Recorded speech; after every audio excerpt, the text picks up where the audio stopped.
Hello, all you hardcores out there. How you doing? It's Big P here, the voice of hardcore boxing.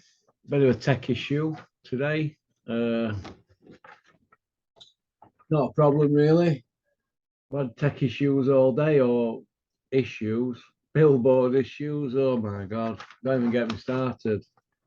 Anyway, we'll do a quick video just to give you all something to listen to tonight. We'll have to call this like a podcast, won't we? Because you can't see my ugly mug on here. All right. I see old Nige. Bruv, bruv, bruv, bruv. Old Nigel Ben. He's piped up, hasn't he? He's only done an evening with Eubank's old man. You know, a pair of them trying to get a few quid in, bless them. He's only come out and said that he's known 3 months. He's known 3 months about that test. 3 months. Which test is he on about? Is there another test? Because I thought it were about 3 weeks on it. Has he got weeks mixed up with months? Oh, what? I don't know, but not looking good, is it? Not looking good. What is the British Boxing Board of Control's role in all this? Hey, what is their role in all this? I don't know. It's because it looks to me from outset looking in that they really, really wanted to put this fight on until Daily Mail. Until Daily Mail with the chances.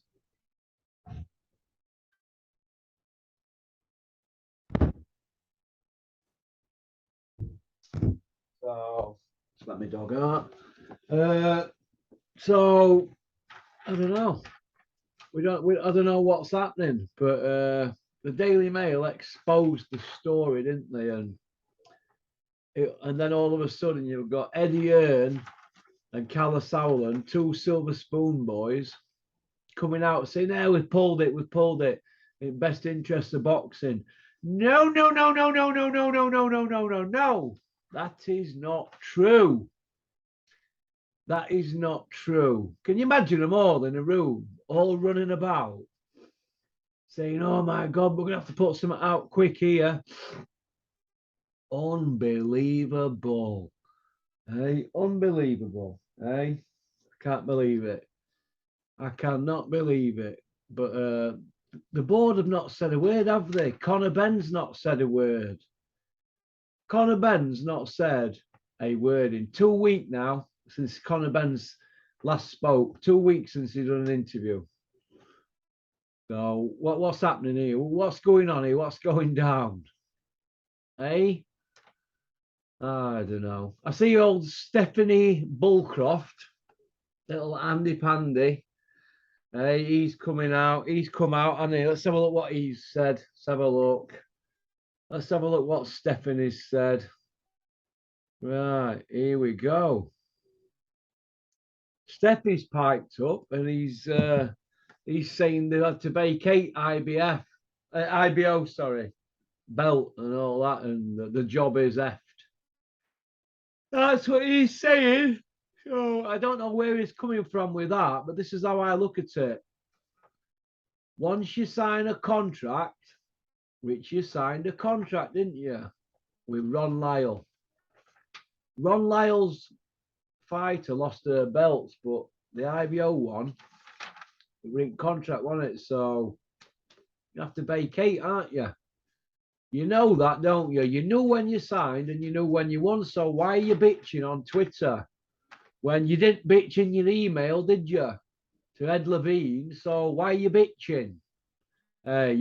You were grateful with Ed Levine, weren't you, to fight for the belt again down the line and all that. So why are you coming out playing the victim on Twitter when I've seen the email that you sent Ed Levine?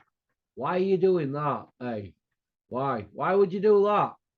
Little crybaby. Hey, and you're making out that Terry Harper's tweeted you back straight away. You admitted on social media in an interview with Joe Gallagher when Natasha Jonas fought Terry Harper. You said in your Sky interview or with DAZN, whichever it was, I think it was Sky, You said, and I quote, I run Terry's social media. I run it. Wow. I mean, you admitted it. Fair dues. Take some balls, that. So when you're tweeting yourself off Terry's Twitter that you run, you like having conversations with yourself, aren't you? There's a word for that. And do you know what it is? Infatuation. So anyway, that's Bullcroft put to bed, isn't it? He's piped up, hasn't it? When he's not twerking, he's tweeting himself on all his accounts. He's got about 5 mobile phones on go. Ask anybody in his gym, they'll tell you.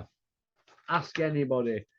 He's replying to himself off another phone that's running a Twitter. The man needs help. When he's not hoovering up constantly, he's tweeting himself off accounts he runs for other people. Oh my God. Oh my God. But what can you do? What can you do? It's utter madness, isn't it? Why moan though about an IBO belt? I mean, it's an IBO in it. When you could have been rematching Boom Gardner for the WBC belt, the greatest belt in sport. But you didn't want to rematch Boom Gardner, did you? You jumped loads of weight divisions to swerve there. Oh my God. Next, you'll be calling out Savannah Marshall, eh? Or will you? Because if she steps down to 154, what are you going to do? What are you going to do? Jump back down to fight Boom Gardner? You can't go to Boom Gardner. So you'd have to fight somebody like about 140, Chantel Cameron or something like that, wouldn't you? I don't know. Poor Teddy Harper, I feel sorry for her. Having to lose a belt because she had to sign a contract. I don't know. What's life coming to Stephanie? Big Meech versus Chris Ariola. They're talking on TalkSport. Chris Ariola. Is that how bad it's got now for boxing? Chris Ariola, who's 42 next year, fighting Big Meech. I thought it was about Undisputed, Eddie. Old Eddie Hills, the 5-0 Iceman from Billericay. Free by way of, but no footage. Only footage we've got, Spotty Frank getting knocked about. Chris Ariola against Joshua. I can't see that. But if that happens, boxing's in the gutter. And then we've got Derek War Chisora and Tyson Fury. Big John Fury, big fighting man, in the ring or on the hard road. Pop, pop, bang. MI5 are watching me. 140 kilo bench presses, 8 reps before me stew on the hot fire. Big John Fury there, a serious dude. Piping up saying Chisora beat Usyk.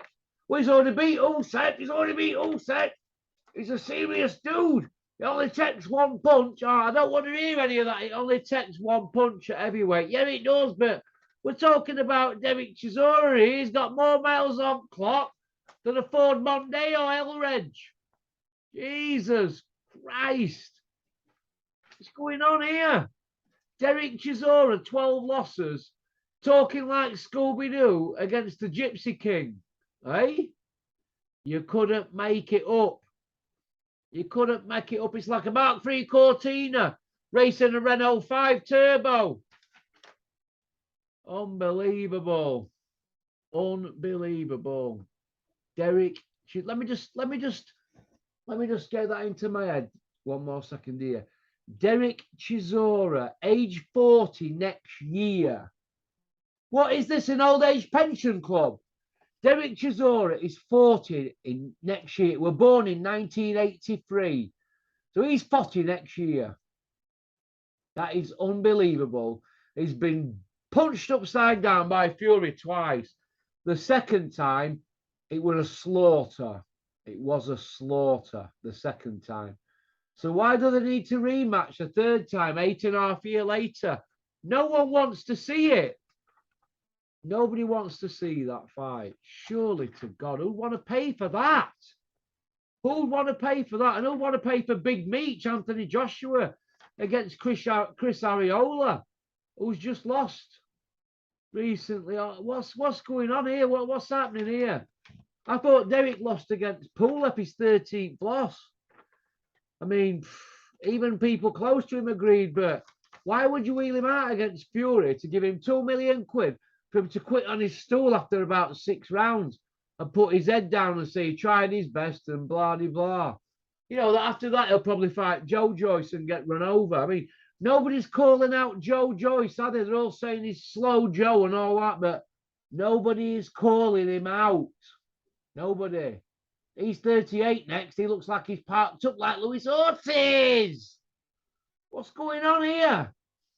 Hey, what is going on here? Unbelievable, this. This is unbelievable. I can't believe what I'm hearing and seeing here. Who in the right minds and want to see Chris Arreola against Anthony Joshua and Derek Chisora against Tyson Fury? It looks to me like Fury and Joshua, what they're doing is they're doing a Floyd Mayweather, Manny Pacquiao. They're going to fight when, you know, when they're a bit more older and they've earned a few more quid. That's what they're going to do. And to hell with boxing fans. That's what they're all saying, isn't it? It's bad. It's bad, in my opinion. Really, really bad. It's in bad taste. And nobody is saying a word. Nobody's saying a word. So that's about it, really. I think I'm going to get out of here. I've just about had enough of this. I have had enough of this boxing game. It lasts me a lifetime. But we hang in there, don't we? We have to do. You know what I mean? I've got my new billboard up in my office, and it's not got all my sponsors on, and it's got people's heads cut off and all this, and you know, when we've joined it all up, it's not been done right. So the new billboard will be coming next week, hopefully. So, but I've got a few drafts how we're going to play it. So it's all good stuff in it, but crap day for me today. Crap day. We all have crap days, don't we? But this boxing game, I don't know what to do with it, me at the moment. Everything I've been saying for the last 5 years, it's all coming true, isn't it? We've even got people starting YouTube accounts and copying me. I mean, Curtis Woodhouse wants to be Porky's Corner, doesn't he? Hey, what a brass. He's eating off my plate now, isn't he? Well, Curtis, you remember, don't you, about 5 years ago when I started, you were there when I did my first few days on Porky's Corner, Kurt. You remember? You were laughing, weren't you, in Steffi's gym, weren't you? Hey? You're not laughing now, though, are you, lad? Because you wanted to be like me, aren't you? I've laid the blueprint, me, Porky.